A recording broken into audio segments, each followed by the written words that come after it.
Good morning, Rotarians and guests. Good morning. Ron Strobel, the Sergeant at Arms. The invocation this morning is by Bill Wooldridge.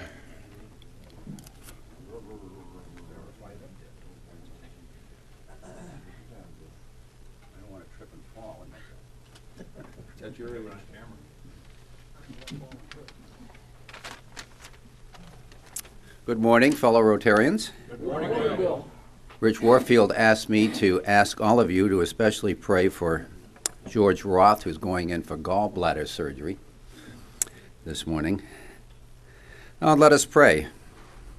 Dear Heavenly Father, we live in a world of danger and in turmoil. Let us remember how blessed we are to live in a town such as Hudson and in a great country such as the United States of America. Now some thoughts that bind us all together. O Lord, you have blessed us with friends, laughter, and fun, with rain that is soft as the light from the sun. You blessed us with stars to brighten each night. You've given us help to know wrong from right. You've given us so much, Lord. Lord, give us, too, a heart that is always grateful to you. Amen. Amen.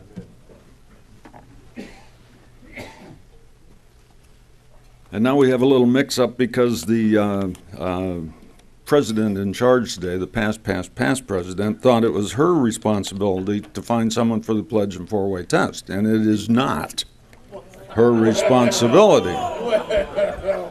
So the pledge and four-way test this morning will be led by John Archer.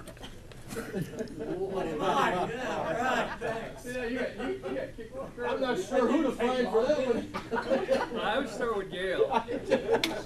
All right, are we ready? We ready to go here? Let's do it.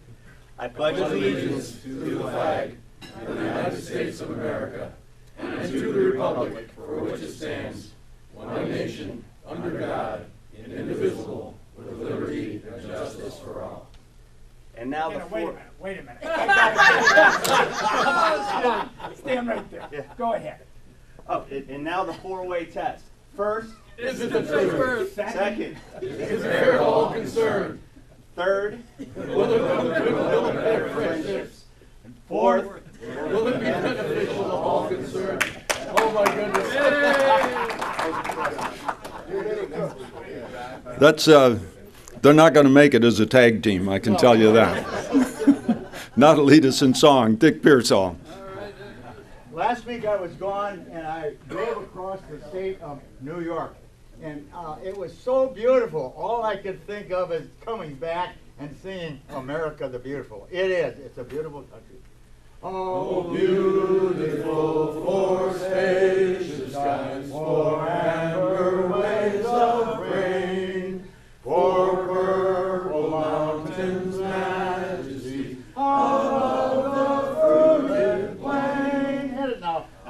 America, America, God shed His grace on thee, and crowned thy good with brotherhood, from sea to shining sea. Everything I expected from you. Thank you, Dick.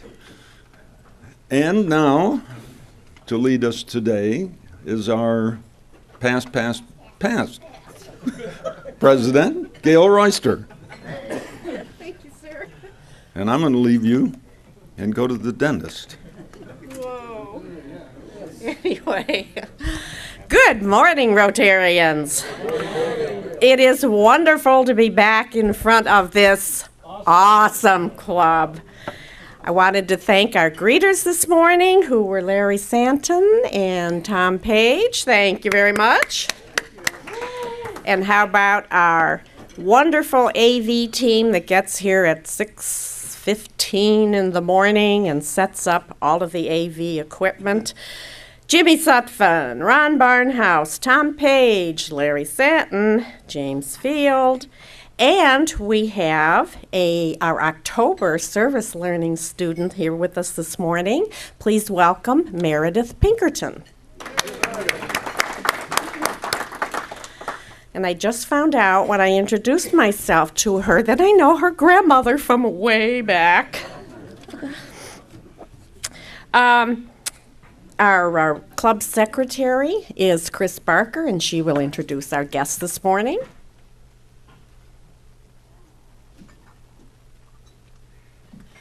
Good morning, Rotarians. Good morning. I would like to introduce our two guests today. If they would please stand when I call their name so we can give them a nice warm welcome.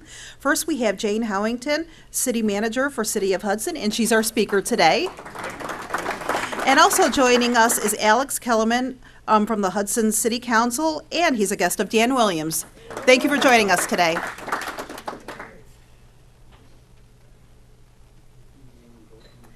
Thank you, Chris. And Jimmy Sutphin is going to come up and help us remember some very special people. Thanks, Gail.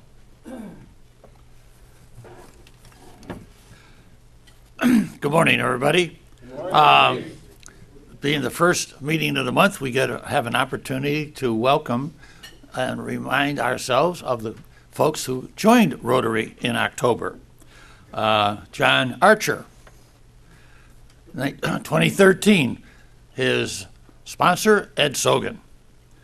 Ron Barnhouse, his sponsor was Gail Royster, and he joined in 2012. Dick Pearsall, I think he joined when he was 9, because he joined in 1987. And his sponsor was George Franchino, an old pal of all of ours. Then in 1999, Y2K, Tom Tobin joined Rotary. His sponsor was Den Rich. And in 2002, Bill Woldrich, our invocator today, and his sponsor was Scudder Kelvey.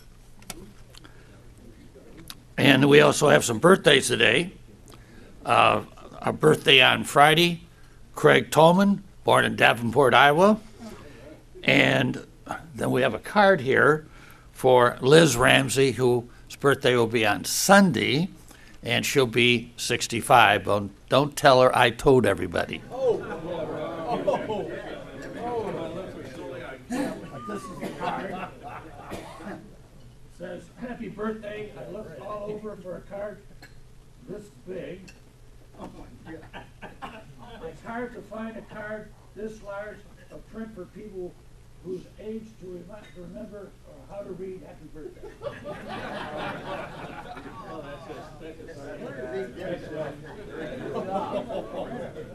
You're the only one who's going to sign it. That's right. Is that it?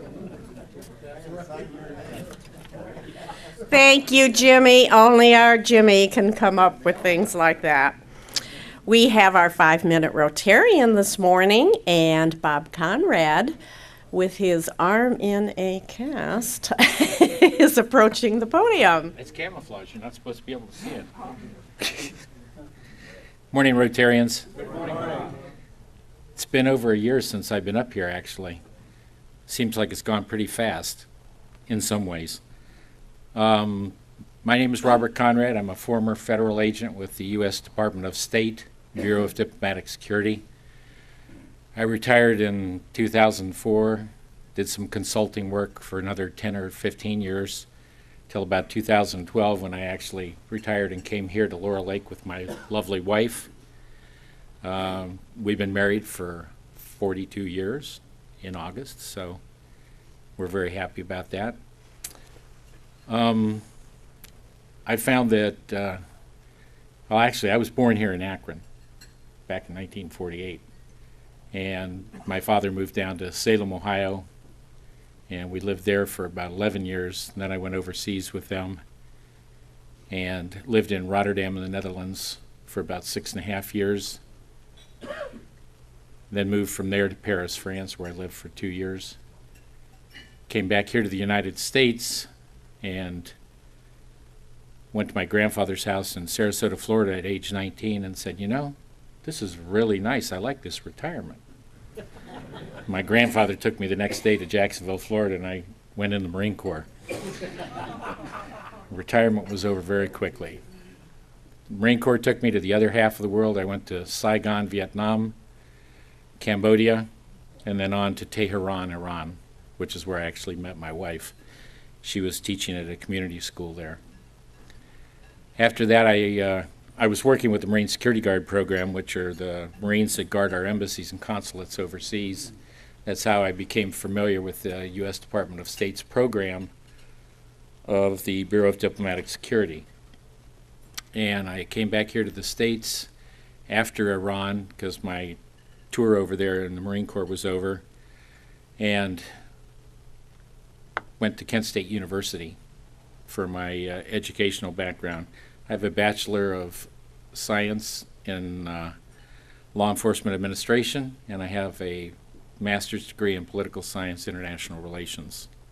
It was after that that I then got a job in Columbiana County in Lisbon as a probation and parole officer for about 2.5 years. And I knew that I wanted to go into the federal government, so I had to get closer to the Washington, D.C. area. So I took a Virginia State probation and parole officer job down there. And then in 1980, I was fortunate enough to be called by the State Department after our hostage situation in Iran. And they asked me if I still wanted to become a special agent with the State Department. I said yes. So from 1980 to 2004, that was when I served as a special agent. And then I did consulting work the rest of the time, with my last job being training of foreign service officers going overseas to our different embassies. And that training involved espionage and what they could expect in certain countries that they were going to serve in overseas. Thanks.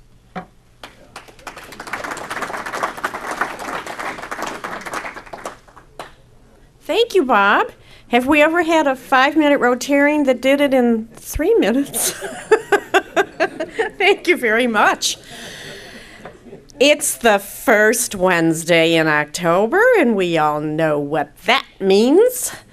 Duncan, it's Fine Day with Duncan Tanner. Fine day. A fine day for Fine Day. Here, here. Please cue the intro.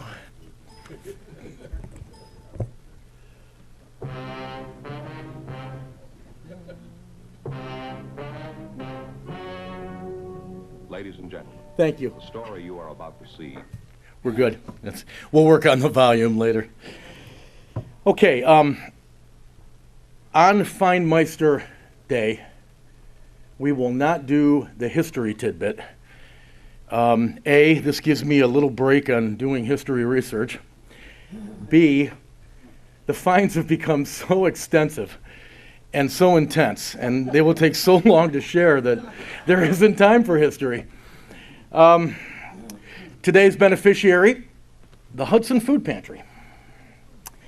And don't forget, even if you are not fined, and today that's going to cover nobody, but if you're not fined and you do want to donate to the food pantry when Chris comes around with the giant card, that's too much. Throw $1 or $2 in. Okay, first category, as you remember, I can't believe I did that. Ben Ruxroad, where are you? Ben? Ben, I had my best people on it for the last 30 days. You didn't do anything. Congratulations. No fines for Ben. Which, enjoy it, brother. Gail Royster, you were having a good day until about 13 minutes ago when an egregious violation of Rotary protocol, not knowing who was supposed to do the 4-way test and pledge, that'll cost you $2, Gail. Just $2. Oh, that wasn't whining and pushing back, was it? No? Okay, well, we're okay for now. $2, Gail, please. Oh, goodness. Duncan Tanner. Yep. As though I don't get enough opportunity to talk on Wednesday mornings, I felt the need to interrupt the keynote speaker 2 weeks ago. Yeah, that's $2. Thank you, Chris. I'm just going to leave that out. I had a rough month. Thank you, ma'am. Oh, Rich Warfield. Yes, sir. Rich, what kind of a guy singles out a young Hudson High School student and demands that he shares the names of all his brothers and sisters? That would be me. Yeah, that would be you. How many brothers and sisters were there, Rich? There were 3 besides Dominic. I think that's 4, and that's $1 each. That's $4, Rich. Thank you very much. Oh, Allison. Oh, that's right. That's right, President Allison. 3 weeks ago, Allison rather summarily told me that I wasn't allowed to play Rotary Jeopardy because I'm the history guy, blah, blah, blah. $2 for Allison. Make sure somebody gives her the news. Jimmy Sutphin. Jimmy, you were fined free until you crossed the line from boldness into insanity and actually shared a lady's age in a large group. Oh, Jimmy, that's $2. Yeah, $1 to the club and $1 to rent a Rottweiler for the afternoon. You're going to need it. Whew. Now, this one, let's bring it down a little bit. This is pretty solemn. I always thought in my years in Rotary that as a club, we came together as brothers and sisters and supported each other in times of need. 3 Rotarians in the last months have been sporting casts. The walking wounded, obviously injured. Did any of us go out and get a fake cast to make them feel better? No, we did not. Everyone who's not wearing a cast right now, $1. Come on. Come on, unbelievable. Unbelievable. Yes. Oh, that's the $1, Tom. I thought you were volunteering a cast. Thank you very much. Now, don't put the wallets away, one and all, because last week, intrepid President Allison asked us for the 11th time to say the words lighting up Rotary. Only Coach came through.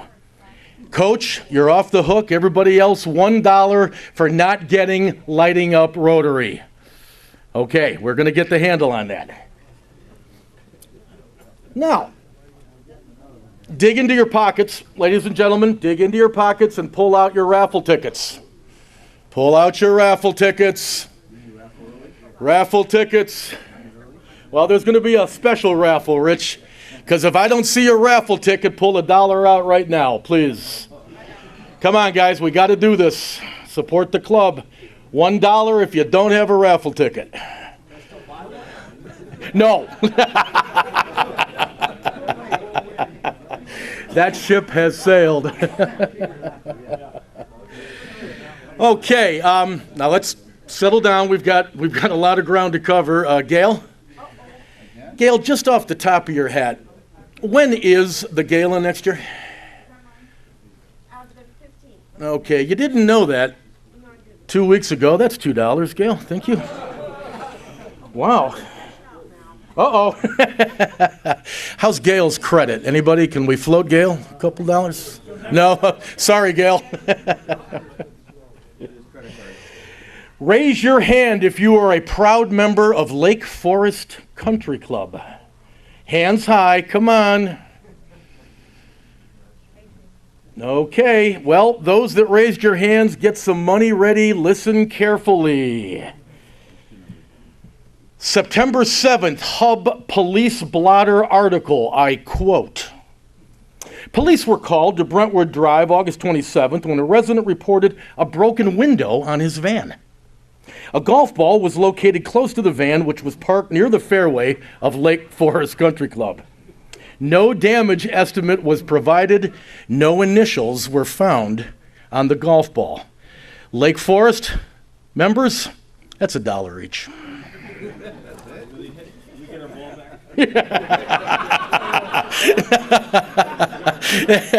Unless that's a Titleist, I would walk away from that, yeah.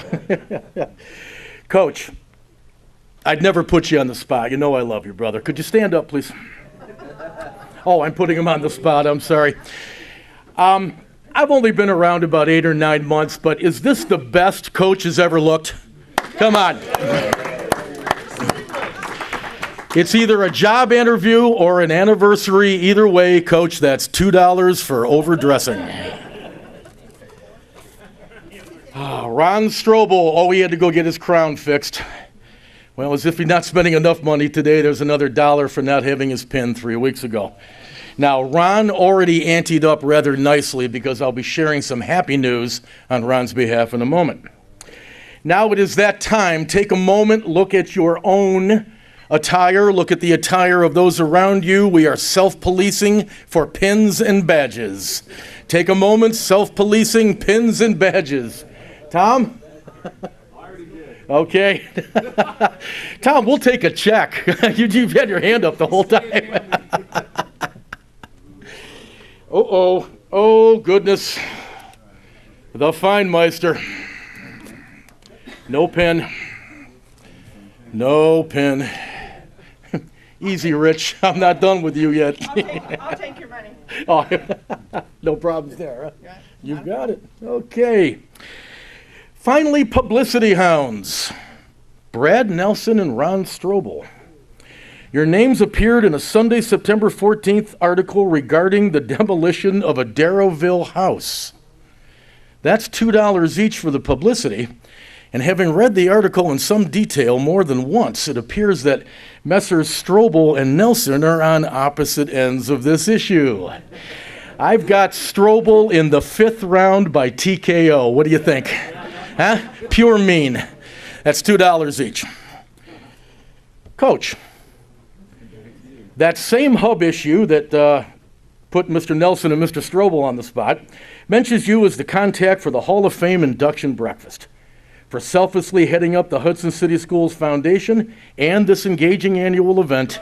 No fine.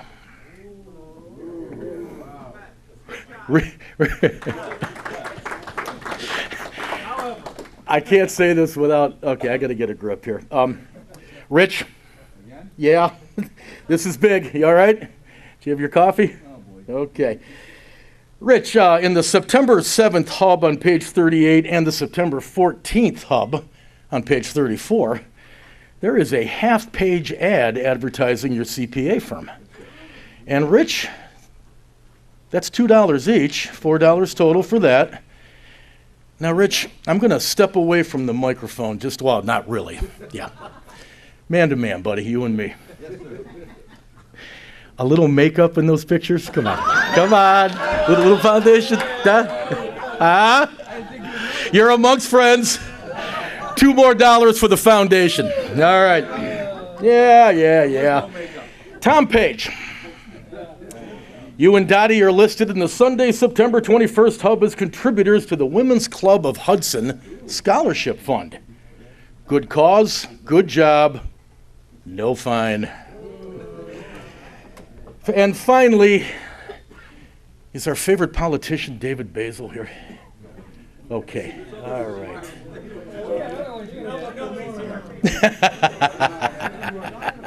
Come on.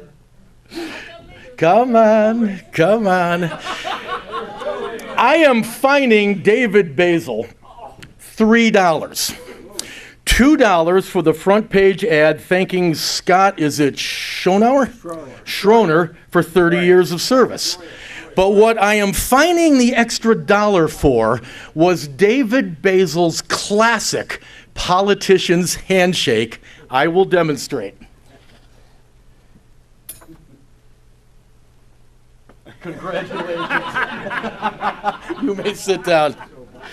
But I don't have to pay for No, we'll get him. You can count on that. And finally, ladies and gentlemen, any happy news? Rich. Will it cost me money? Of course it will. By the way, being counter that I am, are you keeping track of all the money for the people that aren't here? Oh, yeah. All right, well, make sure. Oh, yeah. All right, Coach, I wanted to ask you. Here comes the microphone. Oh, very good. Very good. Is it on? And you know how Gail is with all her grandchildren. Proud as can be. My daughter and 2 other JV volleyball girls that are sophomores just got asked to play varsity volleyball for the state playoffs run that the girls are going to be going. So I'm very proud of Emily Rose Warfield. Okay. Any more happy news? Come on, it's for a good cause. Hudson Food Pantry. Happy news. Happy news? John, happy news? Can I just recognize, maybe we did this last week. Forgive me, I missed it. Tom, is this happy news? Recognize, yes. Okay. Ed Sogan's induction into the Hudson High School Hall of Fame. Oh, Quite an accomplishment. well said, sir. Well said. And how about the winning streak, the unbeaten, untied record of the Hudson High School Explorers men's football team? Nice. Nice. Ranked number 1 in Northeast Ohio. Outstanding. Was that coach's recruiting class? No, okay. And by the way, if you haven't read the Hub, I mean, like all our sports teams are knocking it out of the park, too. I like it's it. amazing. I like it. Let's be gentle with Tom on the happy news money there. That was all very positive. Anybody else, please? Happy news for a good cause. Jimmy Sutphin. Well, I just want to know that my wife is still crazy about me. Not for much longer, Jimmy. They stick together. I got that mixed up. I think I'm driving her crazy. More happy news. Folks, Ron Strobel had some happy news, but he had to leave early. His granddaughter, who, as you know, was born at 2 pounds and was in harm's way, Jocelyn now weighs 4 pounds, 3 ounces and is doing very well, and I think that's worth a round of applause. Ladies and gentlemen, that's it for this month. Behave. Great job, Duncan, as always. Okay, now we are ready for our October Speaker Chair. Ed Sogan is going to introduce our speaker this morning. Just a couple of housekeeping items. Tom mentioned the football team. They were playing undefeated Stowe Friday night at 7 o'clock at the stadium. This should be a packed house and a great game, so plan on getting there early.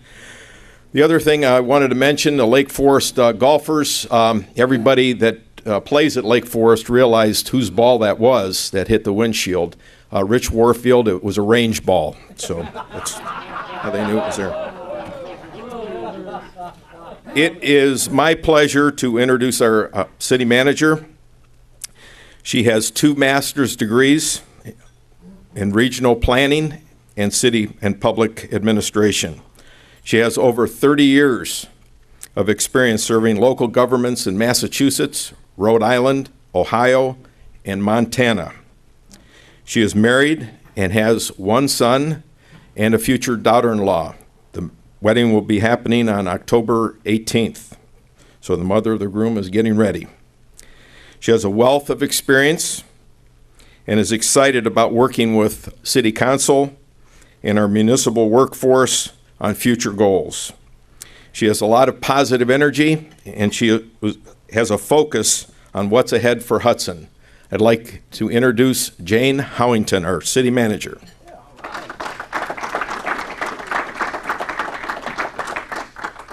Thank you all. I am getting ready for the wedding. In fact, these are the shoes I'm hoping to wear, and I had to try them on, wear them for a day to make sure I don't end up limping around the wedding venue. So, thank you all very much. I've heard a lot of things in my short time here about Rotary, and so I'm very glad to be able to be to the morning Rotary first. So there we go.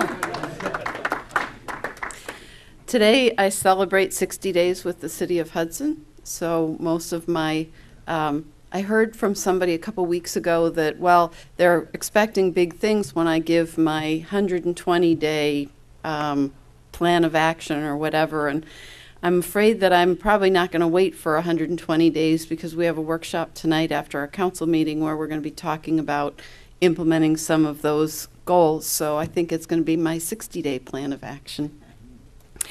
And please forgive me if I'm repeating things you already know. I'm going to try and just go over some of the council goals and our strategic plan goals. We have 3 major goals. The first one is building a more vibrant and connected residential community. And I wanted to mention that, well, obviously it's first on the list, but that is a very high priority of council and the connectivity plan. We have a connectivity plan. We actually also have a park plan for improvements in the park, and those two high priority paths and walkways and improvements are starting to coalesce together. I think we're going to have some discussions with the park board on the 2nd, on the 7th of October, and we're looking at probably taking more of an aggressive financial tactic to perhaps do some financing. So in the past, what we've been doing is we've allocated about $100,000 a year, give or take, and we build a little bit of a section of path or connection. And I think what we're looking at is now, because the finances are blessedly very good in the city of Hudson, we're able to look and say, if we were to finance a larger amount of work and then use that $100,000 that we set aside a year as debt reduction, can we get further that way? And I think we're working on that and seem like we're going to make some good progress with that. The other parts of that goal that council has indicated, our priorities include creating a mix of housing. And in fact, Ed and I were talking this morning about different locations in town and so on. And I think that there's a lot of people that are talking about aging up and aging in place and so forth. And so having a different housing mix or some variety of housing seems to be one of the facets that we're looking at, areas of trying to provide that. The second goal is economic development and creating a job growth, more tax base and so on, more diversified tax base. And that's probably the main thing we'll be talking about tonight. We have some pretty major projects that have been identified. One of those projects is First and Main Phase 2. And we do have a situation in town right now where First and Main Phase 1, the success of that project shows in the lack of available office space downtown, and a lot of the businesses that have moved into the downtown area are looking for more office space. They're expanding and they're growing, and that's one of the key elements in economic development is the retention and expansion. If we can't help them expand, we may not be able to retain them. So that's moving toward the urgency or the sense of urgency that we get moving on Phase 2.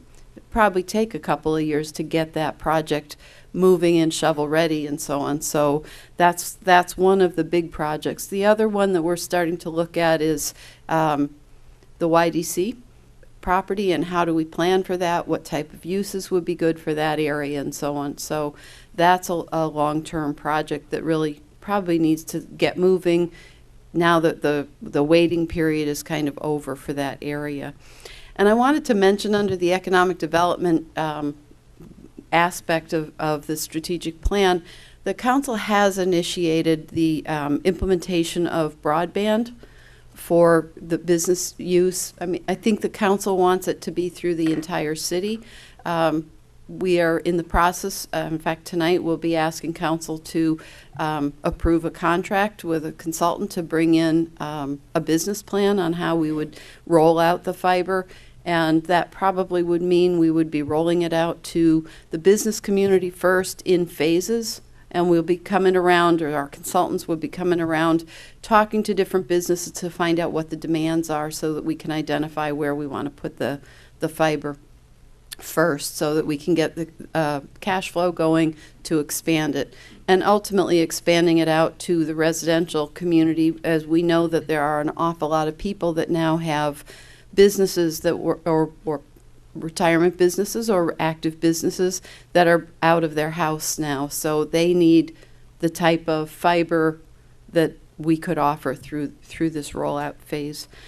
I wanted to also mention the regional perception and regional initiatives that have been looked at around here and that go on. I think you all know that the state has reduced our local funds.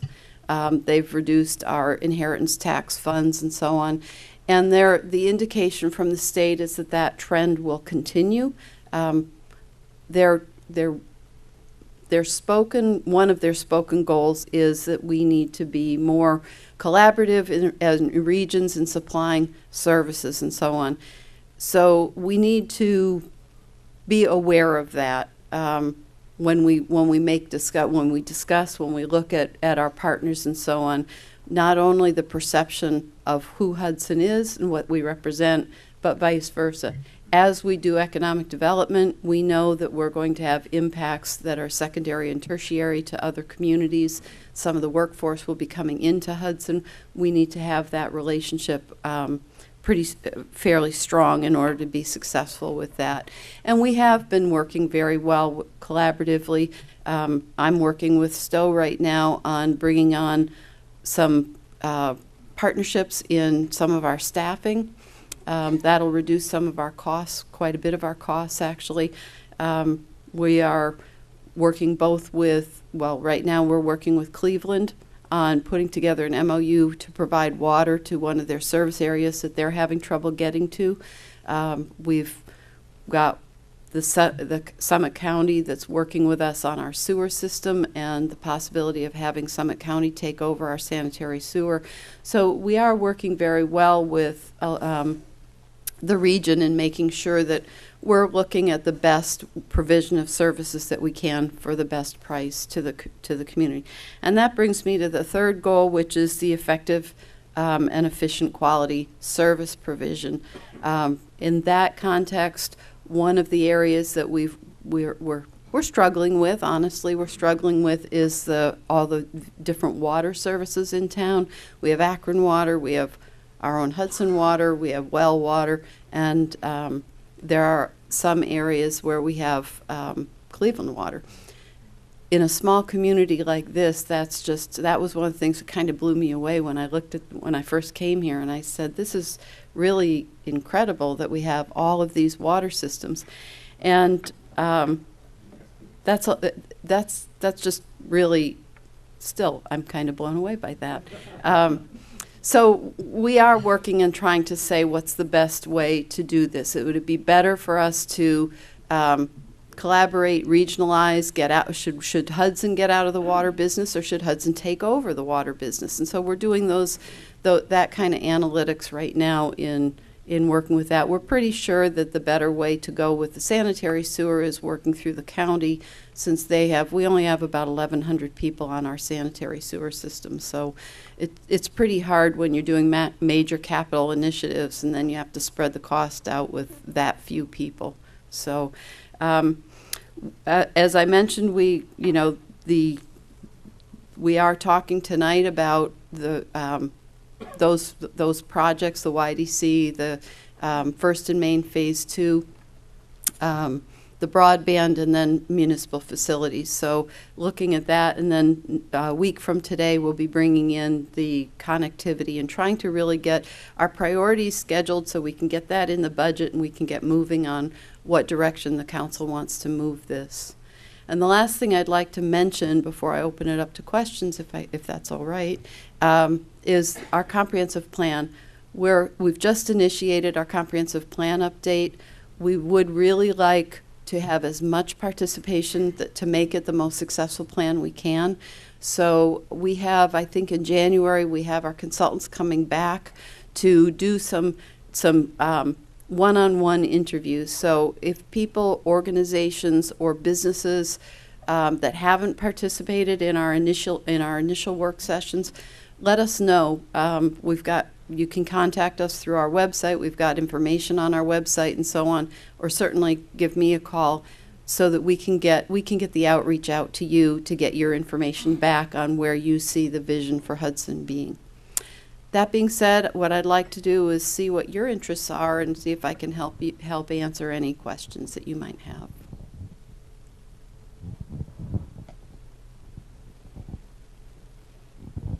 Hi, Jane. Jim Hackney here.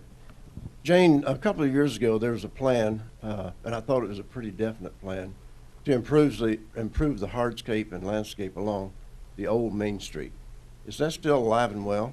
It is, and actually on October 16th, we have a public meeting. Our city engineer, Tom Sheraton, is hosting a public meeting to go over some of the plans and designs for that area. So it's a long process. What we're trying to work with was we're working with ODOT to get funding for that. So we have to jump through a lot of hoops in the process to get funding from ODOT. So we're in our third stage, the third tier of that planning stage, so that we can get this on their TIP funding list. Yes. Good morning, Jane. Welcome to our fine, or as Gail would say, awesome club. Question for you. I had to step out a quick second just to return a message, but you were talking about the fiber, and I probably missed what I'm probably going to ask. We've been with Windstream here in Hudson, Hudson-based business for 3+ years now, over there near or off of Boston Mills, and our internet has been absolutely horrible for the last 1.5 to 2 years. Is there, and if you mentioned this or said this already, forgive me for asking the question, but You might know $2. yeah, I'll have to $2. Is there a good chance of getting a competitor like Time Warner into more businesses in Hudson, because we just don't have much luck with our current provider? Just to give you a little bit more detail, because I think I kind of glossed over that in a little bit, just saying that we were working on a business plan. Part of the business plan is to identify, so let me back up a minute. The idea is that the city is going to run fiber throughout the community so that either A, the city can provide as competitors, in a sense, the city could provide fiber as a public utility. That's how some communities do it. Or the city could then lease out strands within the fiber to those other providers to have more competition come in. And that's part of the business plan that's being proposed. Hopefully, council will approve that tonight so that we can have a company come in, a consulting company that works in this area, come in and let us know which would fit best for Hudson and then how we want to roll that out. The timeline is that the business plan will be done in 3 months, and council gave a deadline, I believe, of 5 years to have fiber throughout the city, and we're hoping to have the fiber through the first couple phases into the business community within the first 2 years. The YDC, mentioned that earlier, the business plan, it's 3 months from now. Will that include discussion about YDC? The 3-month business plan is specifically to lay fiber in the community and how we're going to do that and so on. One of the things that I'll be asking council tonight to do would be to, if the council wants to move forward with our with these major initiatives, one of which is the YDC, I'd like them to, or I'll be asking them to consider bringing in a marketing strategist to be able to look at that, identify where the leakages are in the region, so we can develop a strategy on where the highest and best use of that property is. We've talked about, I mean, we kind of conceptualize that, hey, a corporate office park would be good there, but we don't know if that would be right, and we don't know whether we have public-private interest in developing that. I've also heard that another type of a congregate care facility like this would be a good opportunity in that area. But again, have we done the research? Do we know if the market demands are there and so on? So before we start looking at developing infrastructure for that property, we want to make sure that there's a demand for what uses we're thinking of putting on there. And then what we'd probably do is work with a broker to develop some partnerships and some partnership interests for public-private partnerships, and that would help determine whether we would run the fiber out there immediately or whether there wouldn't be that demand immediately. It'll be 3 to 5 years before we have all the plans and all the partnerships for that property, which means we can be focusing our fiber in the downtown area, in the business sectors, down on Seasons Green, et cetera, down 91 towards Stowe and so on. And we actually have had quite a few of our partner communities around us that have indicated extreme interest in participating in the fiber. So that's in and of itself, as far as council's very, very intent on return on investments of our projects, of our infrastructure projects and so on. And that in and of itself speaks volumes to the return on investment for that fiber project. Jane, regarding the Youth Development Center, do you have an overall timeline of when that we'll start seeing things happening over there? Or, what direction you're going to go with regard to the Youth Development Center? In other words, are you saying it's 3 to 5 years off in that decision-making time? I'm saying right now that the 3 council members that are here are getting a preview of what we're going to talk about tonight, or what I'm going to provide them tonight. But the timeline that I'm looking at for the YDC would be doing that analysis and looking at getting an agreement by council on how we want to move forward, and getting a broker through 2015, and then actually getting a partnership with public-private investor in 2016 that would allow us to do the infrastructure response and the planning, the site planning and so on in 2016. That's best case scenario to me. I don't think that you can expect to do that amount of work any quicker without probably making some mistakes. Okay. I always speak up for the schools, as people know, being on the school board. So, and I know that we've had a great collaboration with the city, and I know you've already met with many of the people in the school district, and applaud you for that. Some of these initiatives, and would obviously encourage that to continue. So on the fiber optic initiative, do you see any tie-in with the schools district for that? Absolutely. I would consider the schools as one of our anchor tenants for that. And honestly, when we talk about fiber and we look at this plan, the city's actually relayed quite a bit of fiber throughout the city, but the city's been focusing on laying the fiber from one municipal facility to another. That includes the cable station, which happens to be over at the high school. So I think that type of fiber and those facilities will probably have the first opportunity to come up when we light this up. And I just want to say too, thank you very much for bringing up the collaboration with the schools. The schools are an integral part of the community, but they're also an integral part of our planning for Phase 2 of downtown. As most of you know, we have, in Phase 1, we developed a TIF district, and certainly would need to come to the table with the schools and talk about how we want to develop the financing for Phase 2. So just, I've already talked to the superintendent. We know that that's on the table and that we have to start discussing it. That's also one of the things that I'll be talking to council about as far as the time frame on when that's going to happen. Thank you. Speaking for myself, Miss Jane, it sounds like you've been here way more than 60 days. My goodness. Thank you so much. I think James Field would like to make a brief announcement if he can come up here regarding Relay for Life.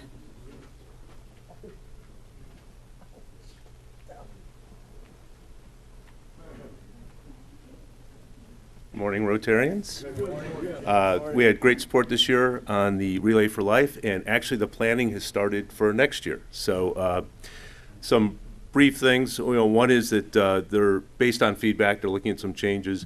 They're going to try and do it on June 6th, which would be the first Saturday after the end of school, which would be able to tie in a lot better for teachers and students and families to be able to do it.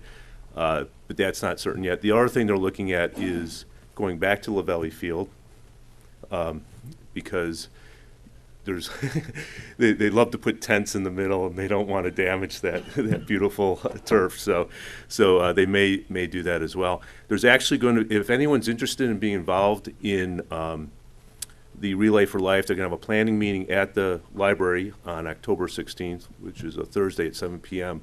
So if you'd like to get involved, I mean, we've talked about this. Cancer certainly has touched our lives, if not ourselves, family members, friends. I just had a good friend who passed away last week after a 13-year battle. So there's lots of opportunities. For example, they're looking for someone who could be associated with fundraising. I don't know if we have anyone here who's had deep experience in fundraising. Some come to mind. So anyway, so and that'll be 100,000 to you. No. So anyway, so if you are interested in that planning, that kicks off, as I said, at the library, or just contact me and we'll get you in contact. Thank you again.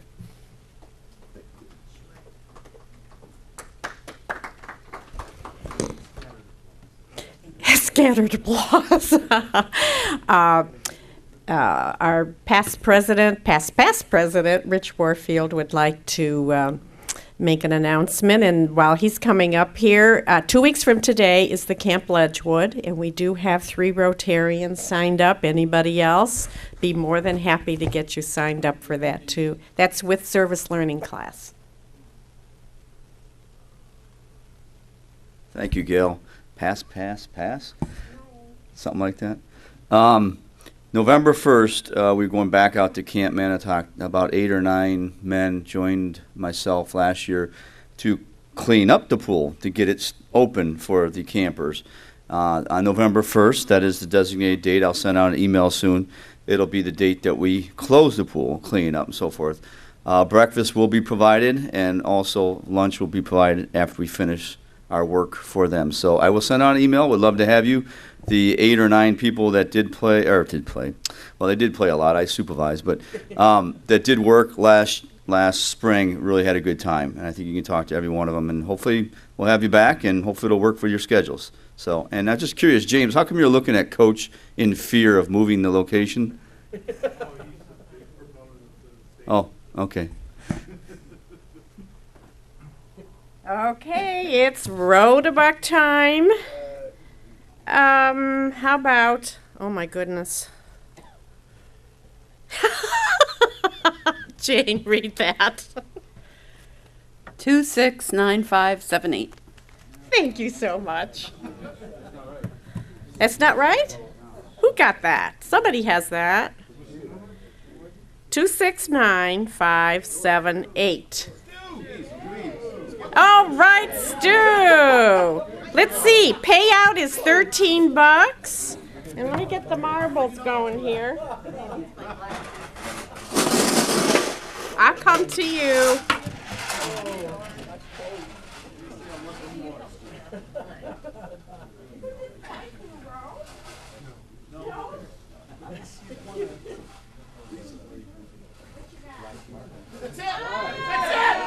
Get out of here.